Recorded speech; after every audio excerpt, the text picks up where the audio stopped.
How are you? Good. You've been in here already today, I think, right? Yeah, I I was saw your setting up. stuff over there. I was like, wow. Yeah, well, a couple of the court reporters here took me out for lunch. Yeah. So, Oh, okay. yeah. I got you. Oh, you're friends, right? Yeah. Yeah.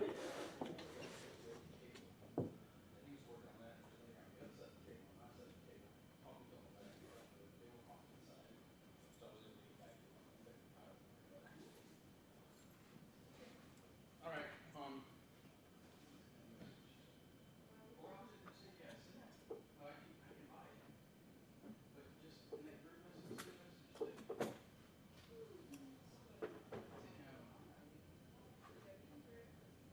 Yeah. Send a message to him that I'm going to hand him a Diet Coke. Is that all you want? You want all that? Okay. You got it.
I'm sorry. I thought about bringing those in there a while ago.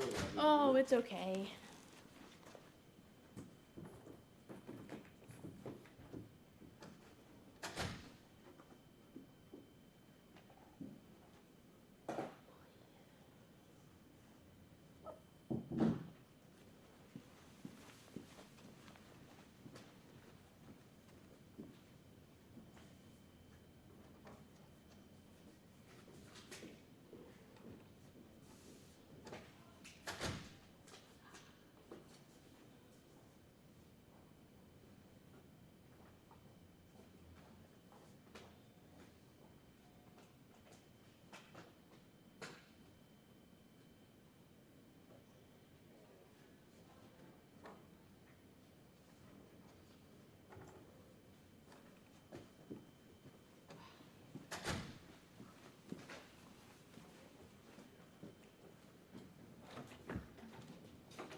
You can sit in here.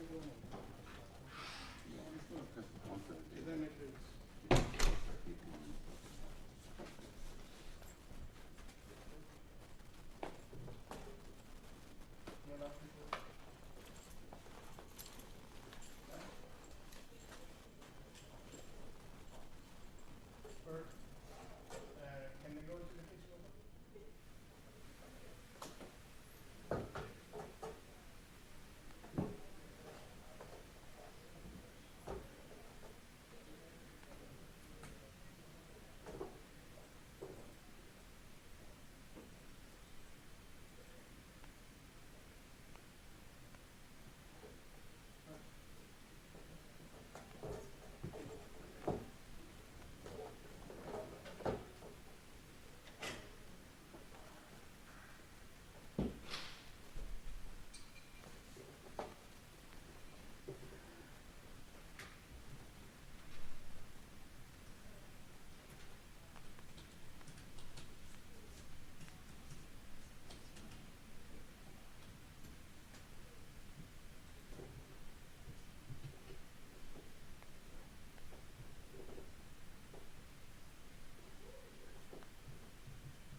so quiet today.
Defendant's Exhibit A. I did not file it because I just, with the filing system, and it is our defense strategy, it's what you asked for. I would just ask, I know It'll be you'll have to sealed. file it, but ask that it be sealed after you. Yeah, it'll be sealed. Thank you. And you had your notes, Ms. Mitchell? The record reflects that I'm tendering to the court my notes, all of my notes. Tendering to the court my notes on witness Aaron Robin and Maria Chavez, who are also teachers that would be located on the south end of the building. Okay, these also were tendered to me in camera, so they'll be sealed as well after I review them. I just wanted to also clarify for the record, Your Honor. So yesterday when I testified, after I testified, I, off the record, told opposing counsel, and I want to put this on the record, that I had not reviewed Stephanie Hale's interview with the Rangers at the time that she appeared for trial preparation. I went back to my notes. We interviewed her on December the 10th. At that time, I had not reviewed her testimony to the Rangers. It wasn't until the week of Christmas, I think all around December 26th, is when I started pulling the witness interviews with the Rangers that I reviewed her actual testimony to the Rangers. So the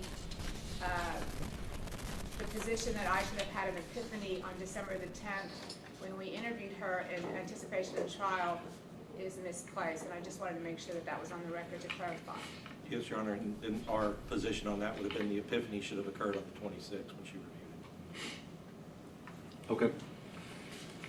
Okay, well, I'm going to review these documents that have been tendered to me in camera, but I will obviously at this point take any motions or arguments as far as remedies or proceedings in this matter. So, defense? Yes, Your Honor. So, as the court will see from what's been tendered as far as our defensive strategy, this situation did have a significant effect on the strategy from voir dire all the way through, and through future witnesses, should they be called. We're in a position where we know under the law that we have to ask the court for a mistrial to preserve the record. However, if the court was not inclined to grant a mistrial, we do have other remedies we'd like to discuss. Well, let me just say this. Under Heath, the greatly awaited case from the Court of Criminal Appeals about the court's discretion and power to basically, if there is a Brady violation or a Morton violation, to have the ability to exclude that testimony. And they clarified that the prosecutors, it does not have to be an intentional act. And I'll say for the record that I find, based upon what we heard yesterday, that this was not an intentional act. At best, it was a negligent act, or at worst. So I do have the remedies under Heath available, but if you're making your motion for mistrial, I will tell you I don't believe what I've heard so far without reading although I have summarized what you gave me, and I kind of already had an idea of what it was.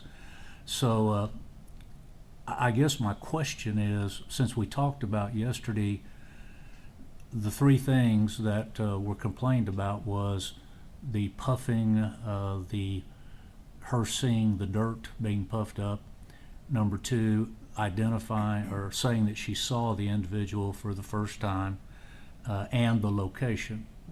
All right, my question is on the location issue that she testified to yesterday, and frankly, I think that was kind of a very quick testimony. I'm not sure that it resonated with the jury, but my question is there going to be other witnesses that put that individual in the same location that are going to be called later by the state? Your Honor, I would say the most probably compelling testimony are the casings in the case that would either corroborate or override what she said. I believe the location that she placed, she's from probably in the neighborhood of 100 yards away, looking toward the south end of the building, and she puts, I believe she marked in a general area south of the building, the casings are going to be closer toward the west side of the building. That is, they're gonna be further west by as much as 10 yards. I haven't figured the exact date. So a witness from 100 yards away, placing a witness within a 10-yard distance, that would be the distinction. The other potential witness, Melanie Flores, testified that, would testify that the gunman, as she saw the children go into the south door, she saw the gunman at the south and west corner of the building, which I believe her testimony will put it halfway between where the casings were and where this witness says it was. Okay. Well, I did a little research last evening, and again, I don't want to. I've reviewed your in-camera explanation of how this affects your defense strategy, and I'd already kind of gleaned what it was. So I can tell you, I'm going to deny the motion for mistrial. You have made it, and you've preserved your record. Again. Yes, sir. In addition, can I just, so I can make sure it's clear, because we all know how the courts start interpreting it later. We will go with whatever remedy the court decides if we can decide it. However, we do not believe that it's a sufficient remedy, and mistrial would be the only. Yeah, again, I'm going to deny the motion for mistrial over your objection, obviously. And I'm going to find under Heath, although it's not a prerequisite, that it was not intentional by the district attorney's office. It was negligent, and I don't believe what was testified to in front of the jury resonated enough to significantly affect your trial strategy. But what I am going to do under Heath is I'm going to exclude her testimony. We have just before you do that, really, I just want to know we have a response to, if you would consider that. So. We would also have a response to that, and just so we can explain to the court that our primary concern with an exclusion is that basically what's happened, and I understand the jury, and you'll instruct the jury to disregard. I think a lot of that testimony, though, is going to be difficult for them to disregard. A lot of it is emotional testimony. One of the things that we were thinking about as a remedy would be to allow us to play her statement to the Rangers in its entirety to the jury, so that they can hear what she said in the first 4 days. Well, I was going to give the option of, even if I exclude her testimony, you still, if you wish, could cross-examine her and do that. Okay. And then at the conclusion of that, my thought could be to exclude it at that time. Yes, Your Honor. It's not, because I guess my concern would be if we excluded it now and they haven't had an opportunity for it. I was going to give you that choice, but you Yeah. jumped ahead of me. Sorry, Judge. I'm sorry. I got a little afraid. I'm sorry. All right, Ms. Mitchell, what do you have? Your Honor, we just have a state's response to the defendant's motion to exclude the testimony of witnesses SH in anticipation of their motion. So I just want to file that with the court for the court's consideration. If you could file stamp this copy too. Okay, well, And that's my copy. Yeah. The first copy's for the judge. I'm sorry. okay, thank you. I just want to file stamp copy. Okay, so again, this is kind of a sua sponte remedy that I've devised. It's not really their motion.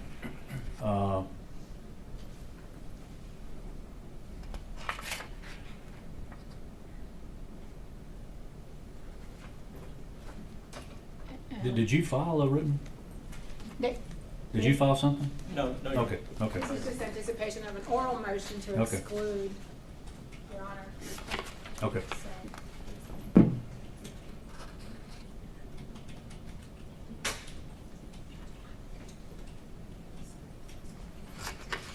I don't know, Your Honor, can we confer as to possible remedies and see if we can come up with a solution? Would the court be open to that? I mean, Or no? if y'all agree on a remedy, I'm happy to entertain that, but I want the record to reflect that pursuant to Heath, I do have, discretion to craft a remedy any way I see fit. But what I've already done, for the record, is we have given a continuance to the defense until tomorrow, and we're having a hearing outside the presence of the jury to entertain potential remedies and make findings of fact if necessary. But for the record, there was a motion for mistrial, and on that motion for mistrial, I'm going to find it's denied because I think the remedies available are sufficient to protect the due process rights of the defendant. And if y'all want to agree on a remedy, I'm happy to entertain that, but I have one in mind, and I'm going to give the defense some leeway on how they want to proceed with the witness in front of the jury in the event she's recalled after we talk. So take 15 minutes, y'all talk, and we'll come back into court, and I'll review the state's response to the oral motion and finish the other in-camera matters that were submitted to me. But is there a place, well, if you want to just go back to my office, I'll stay here, and you can go back to the office that they've provided me. We have a room actually that they've given us over here that's. Or you can go, actually you can go to the jury room if you want to, because nobody's there.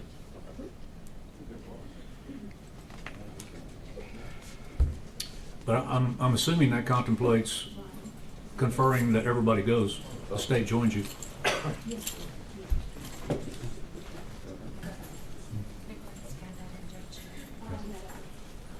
Okay. That's fine. All right, well, y'all let me know. We'll be in recess till you come back.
as we speak.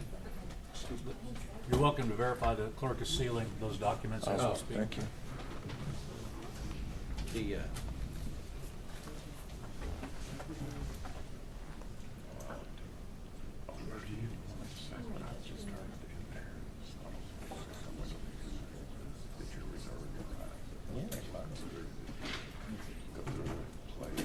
Okay, you good? Okay, she's ready to go. So, once again, we're outside the presence of the jury, and I've given counsel an opportunity to confer on potential remedies in regard to the witness. So, what do y'all have to report? Judge, we've had pretty productive talks, and I believe, and correct me if I'm wrong on any of this, that the proposition at this point, with them still reserving the right to think of it overnight and start in the morning, is that they continue their cross-examination. They get to also play the entire statement that she made. We would then get to redirect, and then they still reserve the right to ask you to exclude all the testimony.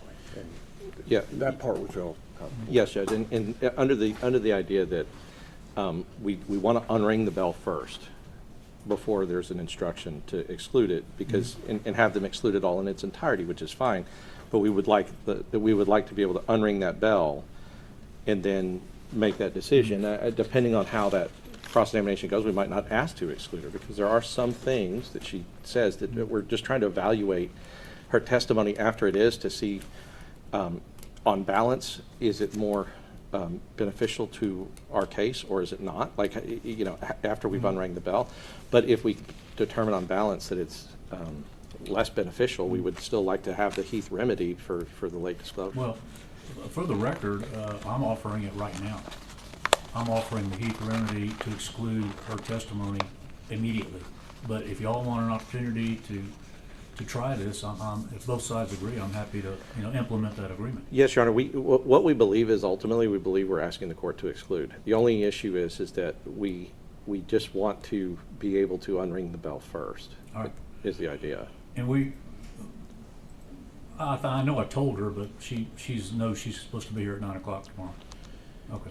Yes, Your Honor. Additionally, I will say that that in light of it, whatever harm that the court has determined in the defense case strategy, or in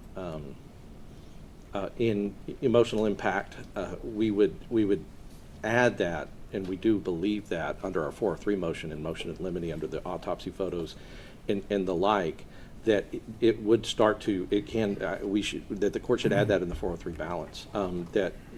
Because part of what was not disclosed is something that is, I guess, on an emotional level, especially in what this witness testified to has a tendency to prejudice the defendant. She was taking shots. She was actually personally traumatized by these things that we are going to show that she has never said before. But the jury, having heard that, we believe that it should be a part of the 403 balance when the court eventually, I know you haven't made your final decision about what it is, but I would just, for the record, I would say that it can compound the harm if there's a disclosure, and then the probative value, whatever that is, of them trying to get into these photos of these children, are the prejudicial danger is compounded by something like this occurring in the trial, as to how it can affect the jury. And so I just wanted to put on the record now, I know the court hadn't made the decision, but just to put that in the court's mind, that we are also going to be arguing that at a later date. All right. And Judge, I just wanted to be clear, because I originally heard the court say, I'm willing to strike all the testimony now, but I'm also willing to entertain the defense's claim. I want it on the record, because I've denied the mistrial, Right. that in lieu of the mistrial, I'm ready to exclude the testimony now. But if y'all want to agree on this, then I will implement your agreement. Could you give me 1 minute then? I'll be through. Yeah, and I guess yes. I think just the court understanding, willing to strike now would the only reason we're not accepting that. What I don't want to do is be in a situation where I'm on the record saying that I don't want that court's remedy, because then the courts later will say, well, then if you didn't want the court's remedy, then how can you claim that the mistrial was wrongfully denied, right? So what I want to do is just say that the reason we don't believe that striking it now, and like she just goes away, is that we'll never have an opportunity to unring the bell. And we think that the court's remedy of striking it all now is sufficient. Right, you see what I mean? And so, what it does is it puts us in a situation where that remedy could actually harm our client worse by. Well, all right, well, we'll let the defense proceed as we just discussed, and she needs to be here at 9 o'clock in the morning, and then I'll make a decision on exclusion with everybody's participation after we rest and, or actually she's finished with redirect and recross, whatever the case may be. Yes, Your Honor. But my recollection is she's on cross now. She is. Okay. We left off where I was refreshing her with her statement, and then that's when this issue came up, and so I would just continue with the cross-examination. They've passed her and she's on cross? Yes, Your now. Honor. Okay, all right, very good. All right, so 9 o'clock tomorrow with the witness, and we will proceed at that time. Thank you very much. We'll be in recess.